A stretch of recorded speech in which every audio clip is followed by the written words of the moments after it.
Welcome to Meet the Press Now. I'm Gabe Gutierrez in Washington. Today marks 1 month of the second Trump administration. And new polling shows Americans are divided on his performance, his agenda, and his unprecedented actions, slashing the size and scope of the federal government with help from tech billionaire Elon Musk. The public is also leery of the president's vast and at times legally questionable exercise of his powers. A new Washington Post poll shows that 57% of Americans believe he has gone beyond his authority as president. And a new CNN poll has 52% of Americans saying he's gone too far, with 39% saying his actions have been about right, and 8% saying he's not gone far enough. Both polls have President Trump's job approval rating below 50%, although they still are some of the highest numbers he's ever had as president. White House officials today spiking the football on what they call a month of success. He has packed 8 years of transformative action, restoring this nation, restoring our laws, restoring fairness, restoring economic opportunity, restoring national security in just 1 month. No one in this country has ever seen anything like it. We're incredibly optimistic about the future of inflation and the future of our economy, and we're optimistic because we're making so much progress so far. Trump is on what we call Trump warp speed. We are all honored to be really serving under his leadership and his vision. Today also saw more action in the president's push to cut federal spending and staff at key agencies. Thousands of IRS employees are bracing for layoffs, potentially as soon as today, with many dismissals expected to hit employees working in the enforcement division, with tax season underway. Under Defense Secretary Pete Hegseth, the Pentagon says it is pushing for an 8% cut in the defense budget, with savings going toward President Trump's priorities. At a conservative conference today in Maryland, Vice President Vance praised the Trump administration's commitment to cutting the spending he deems wasteful. What are we doing with all of the American taxpayers' money, and why are we wasting so much of it on garbage that the American people either aren't aware that we're spending it on or don't want to be spending it on in the first place? Right. And I think all of us are sitting around and asking, what the hell have we been doing with the American people's money for the last 4 years? Let's turn off the spigot and spend the American people's tax money on the American people's priority. And that's, of course, been a big focus of the administration, too. The new polling does show there are some caution flags for the White House. The president's decision to give Elon Musk a prominent role in his administration, his attempt to shut down USAID and the Consumer Financial Protection Bureau, are all not popular, according to that CNN poll. And 2/3 balk at the president's funding freezes, according to that Washington Post poll, saying he needs congressional approval first.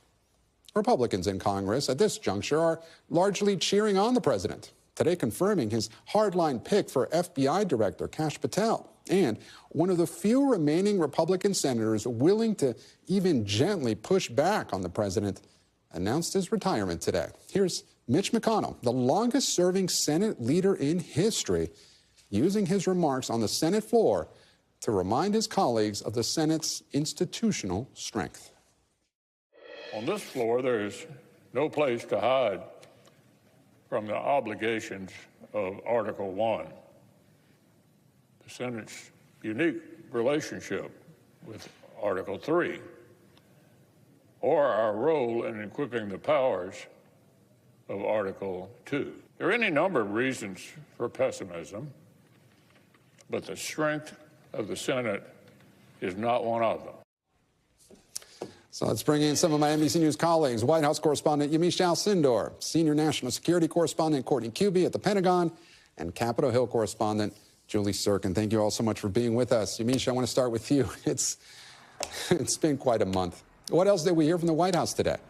Has it been a month or a year? I'm not quite sure.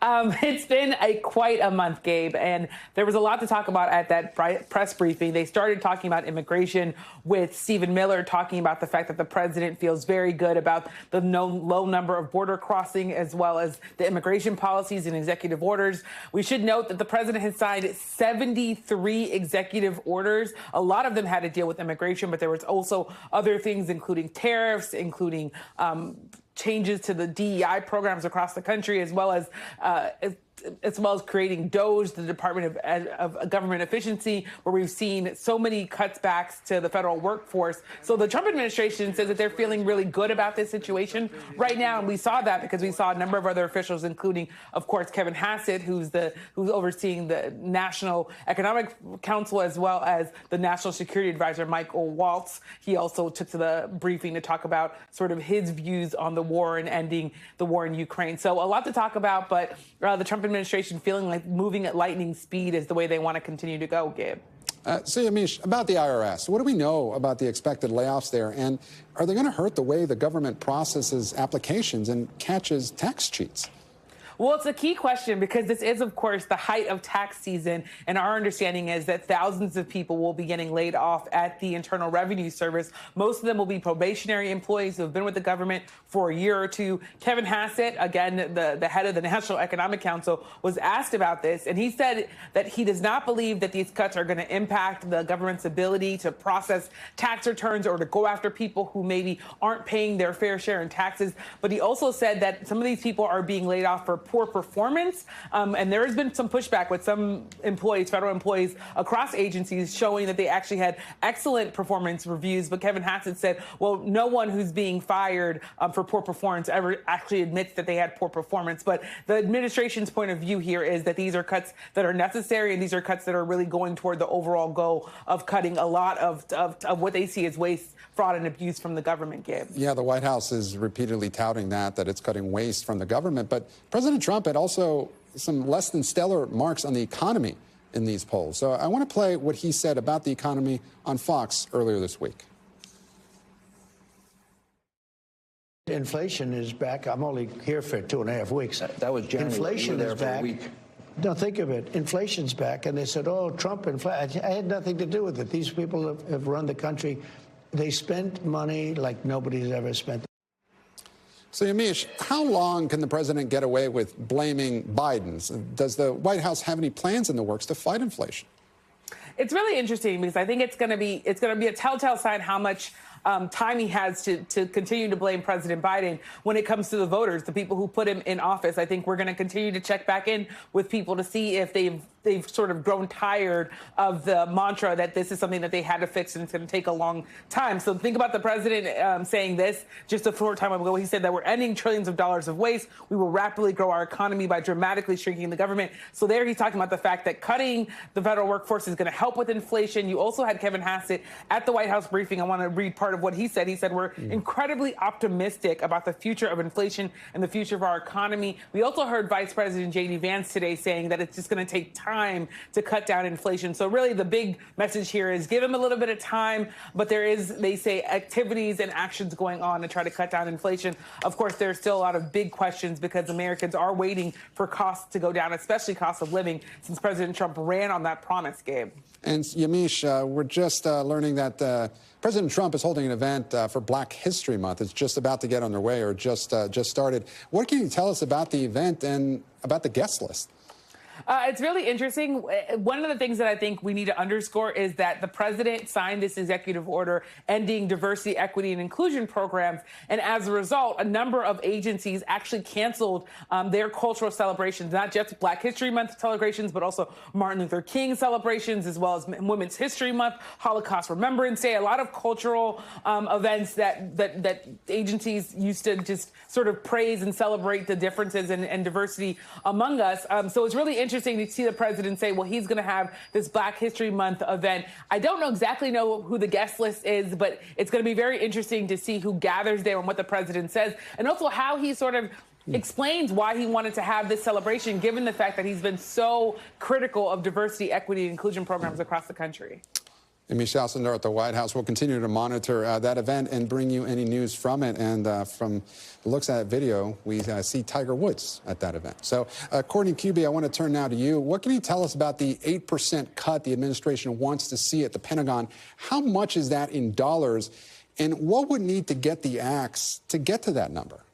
Yeah, so I think, Gabe, we should really look at this less as cuts to the budget and more as reallocations. So the 8% is supposed to be cut from the majority of the Department of Defense overall budget. There's 17 different agencies, combatant commands, departments that have been exempted. And frankly, those are agencies or combatant commands that are more in line with some of the priorities that President Donald Trump has, some of his national security priorities. So when you exempt those 17 and then you look at the overall DoD budget for FY26, it comes to about $50 billion that are expected to be taken out of the overall DoD budget. Now, that is going to prioritize getting rid of things that are not in line with President Trump's priorities. So things like diversity and equity and inclusion programs and policies.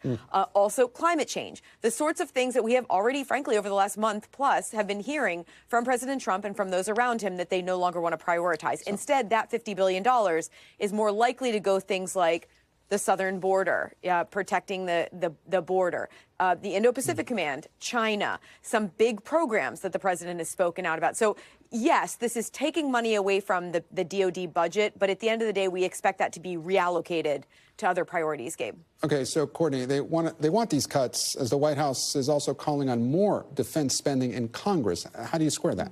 Yeah, and that's exactly what this is. I mean, right now we're going off what we have, which is this 8% cut, the $50 billion. But the reality is, Gabe, I do expect, because we have been hearing from people close to President Trump in Capitol Hill, at the White House, frankly, even here in the building, about how we expect the defense budget to ultimately grow, not shrink here. And look, that's keeping, frankly, completely in line with what we have been hearing about how the president has talked about needing to rebuild the military. Secretary Hegseth frequently talks about making the military more lethal. It will involve making cuts in certain areas. So if you're thinking of something like a military unit, I would expect to see cuts to the headquarters unit, but to see additional, as Secretary Hegseth calls them, additional war fighters or additional equipment for those warfighters going forward. It's really more about reallocating the priorities here than anything else at this point, Gabe. And Courtney, you also have some reporting that the defense secretary is discussing firing some top military officers. What can you tell us about that? Yeah, that's right. So this is something we've been hearing for some time now, and we're just expecting now that it's pretty imminent at this point. So these are general officers and flag officers who have, in some way, have been identified as people that the president does not want to have serve under him anymore. Now, keep in mind, Gabe, this is a new administration. He has the right to choose the general and flag officers to serve in his administration. The reason this is getting some attention, though, is not because of what these people have done, but the jobs they have held. So we're expecting the people who are singled out here to have close ties to the former Secretary of Defense, Lloyd Austin. Perhaps they've been assigned to jobs that have had a diversity or equity and inclusion sort of role or policies that they've had to enact. Again, policies that were implemented by the civilian leadership of the military, and these uniformed service members had to enact them or carry them out. Or people who may be seen as having policies or opinions that are contrary to President Trump. Again, keep in mind, these are senior military officers, general and flag officers. They do not set the policy here in the Pentagon or throughout the Department of Defense. They carry out the civilian leadership's policies, but it seems as if they will be targeted for no other reason than carrying out the roles and the jobs that they were assigned to, Gabe. Courtney Kube, live for us at the Pentagon. Courtney, thank you. I want to turn now to Julie Tsirkin, live on Capitol Hill. Julie, I want to start with Mitch McConnell's announcement that he won't be running for another term. What else did we hear from him today?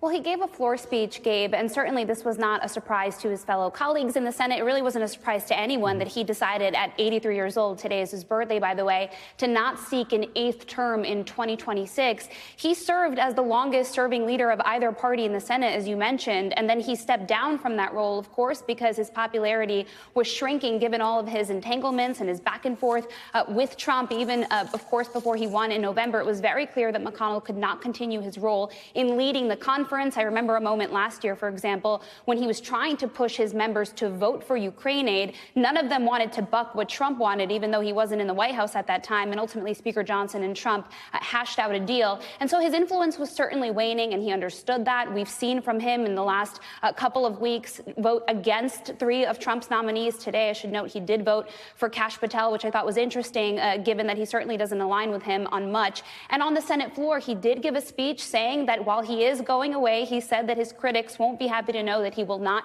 be silent, and that's what his fellow colleagues told me too. Yeah, on that point, shortly after McConnell's speech, we saw the Senate approve Kash Patel as the new FBI director. Is that a pretty accurate reflecting of how this Senate majority is largely just giving a thumbs up to everything Trump wants? Absolutely. I think we saw that starting from Pete Hegseth's vote. Of course, all the reporting surrounding him, the controversy that he was embroiled in, the Republicans who privately were saying that they would vote against him. Ultimately, most of them went out and voted for him. I think that was a pretty good signal for us. And then, of course, we saw that happen with Tulsi Gabbard again. Kash Patel never really had that kind of Republican opposition materialize like those other two did. Of course, we saw Lisa Murkowski vote against him today. Also, Susan Collins. They also voted against some of Trump's other nominees. But McConnell voting yes for him. Democrats continued to push back even this morning. Dick Durbin standing in front of the FBI headquarters calling Kash Patel a political hack. This is somebody who, of course, had some Hill experience, but most notably was a Trump ally and served for him in the first administration during the last critical moments on January 6th. And he wanted a clean house at the FBI. And this is really the investigative arm of the DOJ. So Kash Patel said he wants to clean house. There was a moment of concern where Democrats said that he might have perjured himself when he said he had no idea that people were being fired from the FBI before he even was officially confirmed for this position today. None of that really matters because all of the Republicans, but those two, went in line. And when they have a 4-seat majority, of course, that fourth vote being J.D. Vance's tie-breaking one, they can pretty much do whatever Trump tells them to do, and they certainly are going to. Julie Tsirkin on Capitol Hill. Julie, thank you. Thanks for watching. Stay updated about breaking news and top stories on the NBC News app or follow us on social media.